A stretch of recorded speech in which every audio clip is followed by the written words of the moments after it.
Pagkakita nga ni Mauro kay Stella ay agad itong humirit. Napahawak tuloy si Stella sa batok at nahihiyang ngumiti sa kanya. Hindi pa rin ito nagbago. Walang preno kung magsalita kahit may ibang tao sa paligid.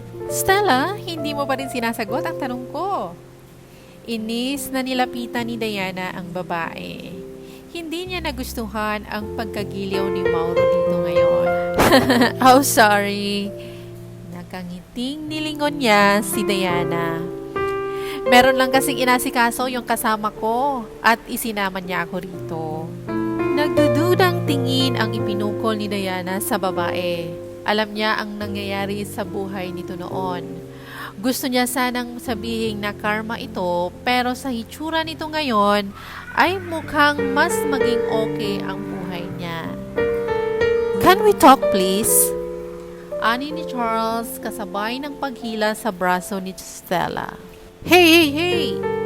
Sisitahin sana ni Mauro si Charles, ngunit mabilis na humarang sa daraanan niya si Diana.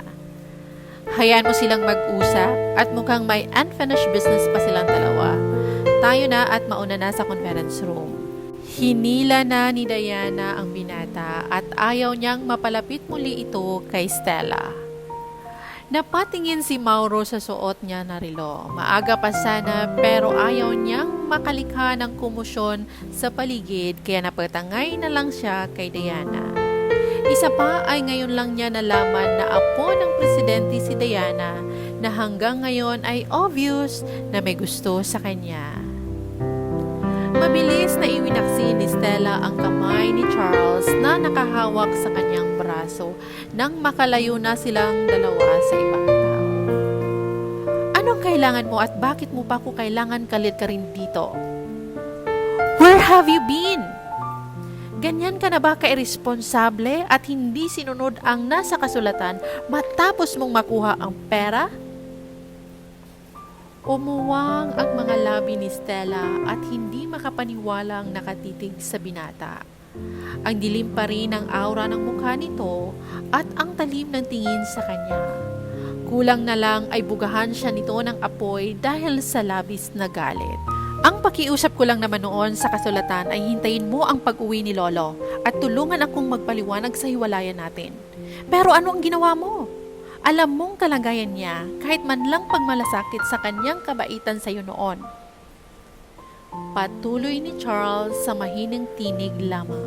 Tatawa na sana si Stella nang maalala ang kalusugan ng matanda. Kamusta na si Lolo? Kahit paano ay nabawasan ang galit na nadarama ni Charles nang mahaming sa tinig ng dalaga sa pag-alala sa kanyang abuelo. He's not okay at hinihintay ka pa rin niyang umuwi sa bahay. Nagbaba ng tingin si Stella at nakaramdam ng awa sa matanda.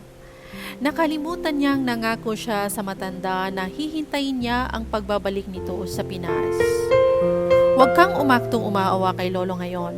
Kung may natira ka pang awa at konsensya para sa matanda, umuwi ka na sa bahay na ibinigay ko sa iyo. Bumangon ang galit sa puso niya nang ipaalala ng binata ang bahay nila noon.